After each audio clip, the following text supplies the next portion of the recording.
Welcome to Shri Learning Academy. Let's simplify functions of operating system. We've just covered what an operating system is. We know it's that essential software that sits between the hardware and the user, helping everything run smoothly. Now, the next big question is, what exactly does it do? What are its key functions? Let's start simple. Think of your computer as a busy office. You've got workers, desks, storage rooms, and devices like printers and scanners.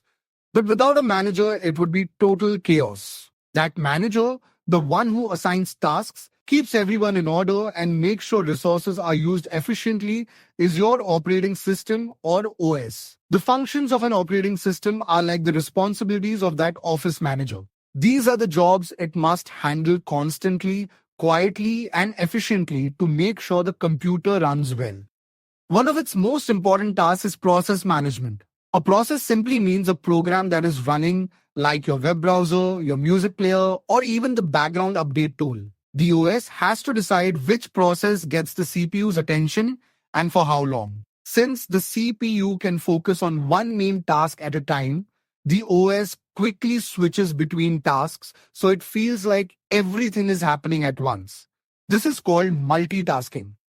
For example, when you're typing a document while listening to music and downloading a file, all three activities seem to run simultaneously.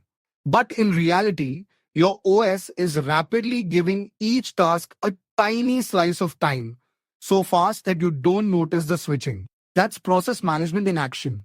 Without it, your system would freeze or crash as programs fought for control of the CPU. Another major function is memory management. Imagine your computer's RAM, its short-term memory, as a workspace or a desk. Every process needs space to work on. The OS decides which process gets how much memory, keeps track of which parts are in use, and reclaims memory when programs finish running. It ensures that no two processes accidentally overwrite each other's data, which would cause serious errors. Let's say you open a web browser, then a video editor, and then a game. Each of them needs memory. The OS divides up the available RAM fairly among them. If memory runs out, it might use part of your hard drive temporarily, a process called virtual memory.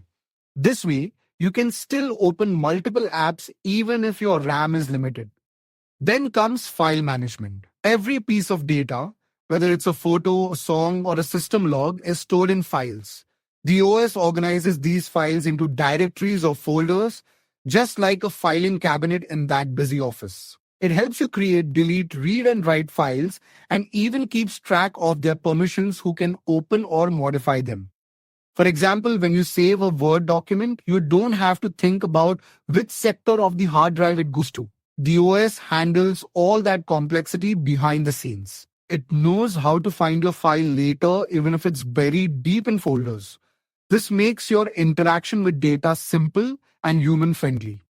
Now, another crucial job is device management. Your computer is filled with hardware devices, keyboards, monitors, hard drives, printers, USBs, and more. Each of these devices speaks its own language. The OS acts as a translator through something called device drivers.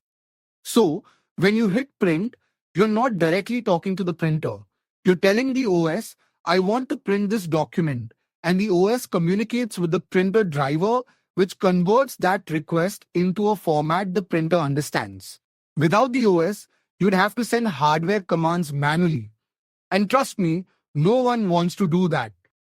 Another key responsibility is I/O management, which stands for input-output management. Input devices, like your keyboard or mouse, send data to the computer, while output devices like your monitor or speakers display or play information back. The OS manages this flow of data. It ensures your keystrokes are sent to the correct window, your video plays in sync with the audio, and your mouse pointer moves smoothly across the screen. Next, let's talk about security and protection, something extremely vital today. The OS ensures that unauthorized users can't access your data or interfere with system resources. It manages user accounts, passwords, and permissions. It makes sure that one user's programs don't accidentally or intentionally tamper with another's files. For example, when you log into your laptop, The OS checks your credentials. If they match, you're granted access to your files. If not, you're logged out. It also ensures that applications can't access memory areas they're not supposed to. A key defense against malware. Now, the OS also handles error detection and handling. Computers can face issues all the time. A printer might be out of paper, a program might crash, or a file might get corrupted. The OS detects these problems and either fixes them or notifies you with an error message. For example, when you see a message like this program is not responding or low disk space, that's your OS intervening to prevent a bigger issue.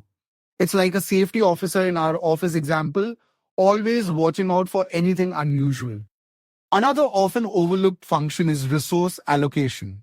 The OS manages all of the computer's resources, CPU time, memory, storage, input-output devices, and allocates them to different tasks as needed. This prevents conflicts and ensures fair use. Let's say you're downloading a file, watching a video, and copying documents to a USB drive.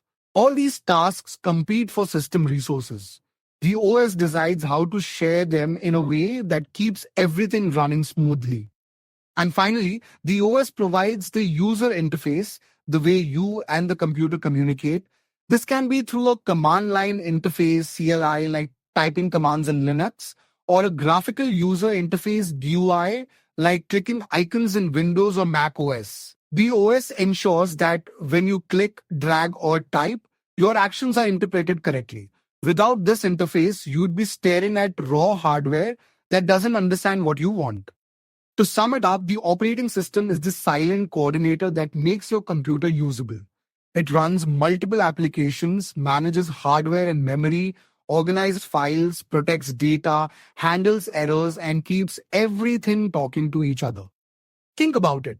Without an operating system, your computer would just be a collection of parts, a CPU, memory chips, disks, and input devices with no coordination. It's the OS that brings life to that hardware, turning it into a functioning system. That is it for this video. See you in the next one.